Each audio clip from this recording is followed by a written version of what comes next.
Hello everyone, আসসালামু আলাইকুম। আজকে ব্লগটা শুরু করছি অনেক আনন্দ আর আবেগ নিয়ে। কারণ আজ আমার জীবনের আমার স্বপ্নের একটা খুব বড় দিন। আজ থেকে শুরু হলো আমার স্বপ্নের বাড়ির নতুন ধাপের কাজ।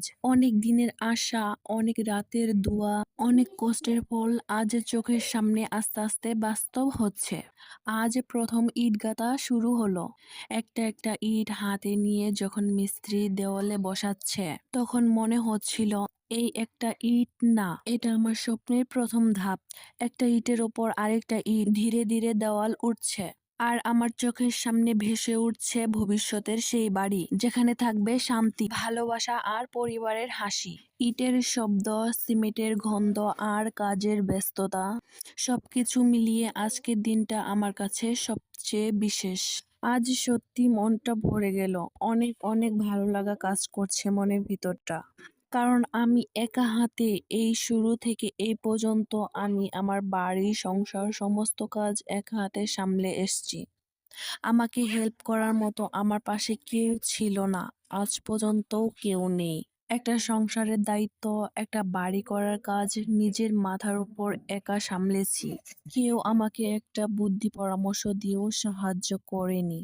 আমার হাজবেন্ড যেহেতু প্রবাসে থাকে তাই সমস্ত কাজ ইট, বালু, সিমেন্ট, রড, মিস্ত্রিদের সাথে কথা বলা সমস্ত কিছু আমার নিজে একা হাতেই করতে হয়েছে। প্রতিটা ইটে রয়েছে আমার হাতের স্পর্শ, আমার আবেগ, অনুভূতি, আমার কষ্ট। মাথার উপর আজ ছাদ হয়েছে, স্বপ্নের বাড়ির দেওয়াল উঠছে। এর পিছনে আমার অনেক স্ট্রাগল করতে হয়েছে, অনেক সকালাত বিসর্জন দিতে হয়েছে। তবুও আল্লাহর কাছে শুকরিয়া, আলহামদুলিল্লাহ। এরপর বাড়ির কাজের ফাঁকে চলে এলাম রান্নাঘরে।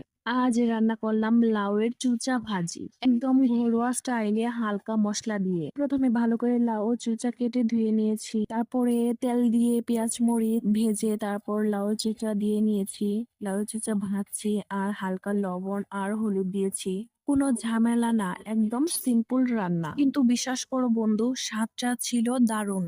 হালকা মশলা, নরম চোচা, ভাতের সাথে খেতেই মনটা ভরে যায়। এরপর আমার আদরের মেয়ের জন্য বানালাম লুডুস। মেয়ের পছন্দ বলে কথা।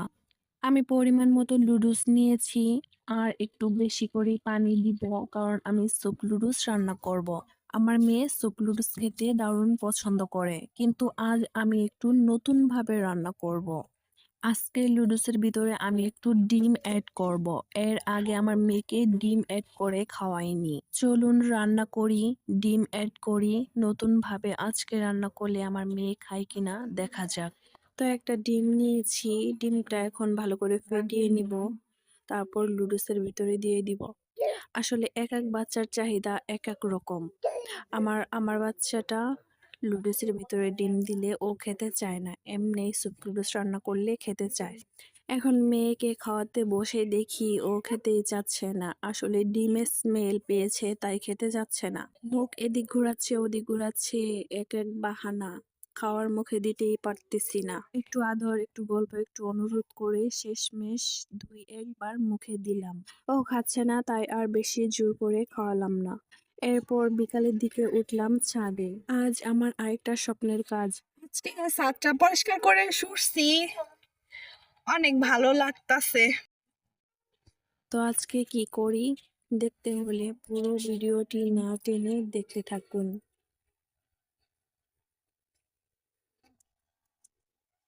আর আমার সবজি গাছগুলো,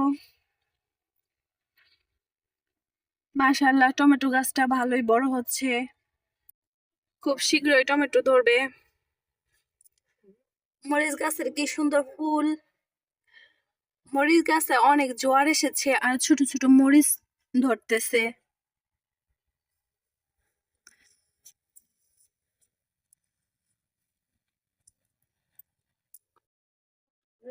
এই মরিচ গাছের ফুলগুলো অনেক সুন্দর লাগতাছে।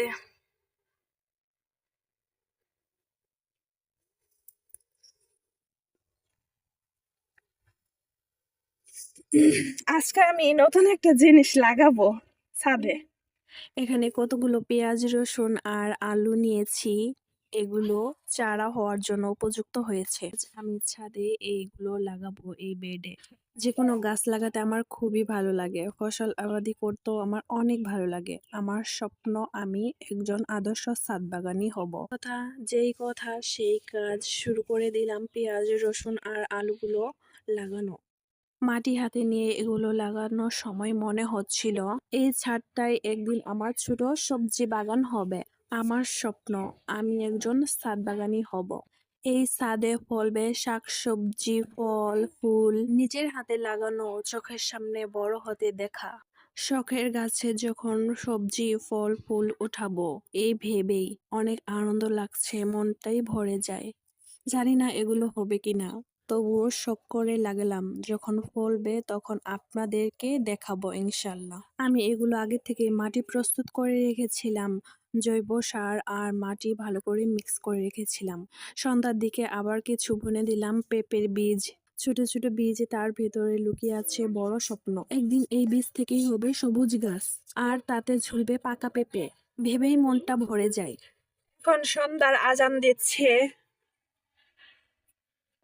আজকে গাছগুলো লাগিয়ে অনেক ভালো লাগতেছে। পেঁয়াজ, রসুন, আলু গাছ লাগিয়েছি, আর এইমাত্র কিছু পেঁপের চারা ফেললাম। সোহান বাবু,